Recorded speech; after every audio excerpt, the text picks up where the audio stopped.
আলাভেসের মাঠে নামার আগে থেকে বিপদ সংকেত দেখতে পাচ্ছিলেন Real Madrid coach Xavi Alonso. 3 point না পেলে তার চাকরি যাওয়ার গুঞ্জন স্পেন জুড়ে। মাদ্রিদ শেষ পর্যন্ত 3 পয়েন্টই পেয়েছে, তবে জিততে যেভাবে ঘাম ছুটল রিয়াল মাদ্রিদের তা প্রশ্নবিদ্ধ। চাপ কিন্তু কিছুটা থেকে গেল জাভির উপর।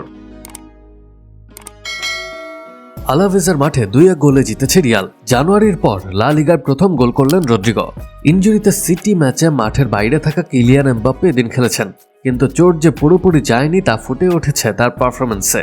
যদিও ফরাসি তারকা প্রথম 10 মিনিটেই 2বার গোলের সুযোগ তৈরি করেন। রিয়াল স্বস্তিতে ফেরে 24তম মিনিটে লিড নিয়ে মাদ্রিদের হয়ে 70তম গোল করেন এমবাপ্পে।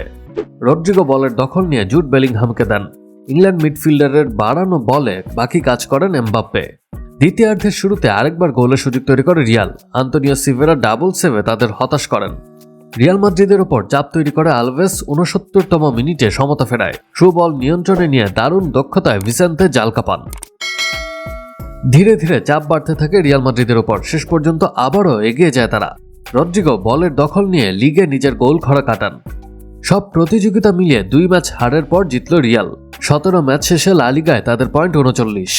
বার্সেলোনা 43 পয়েন্ট নিয়ে রিয়াল মাদ্রিদ থেকে 4 পয়েন্ট এগিয়ে আছে।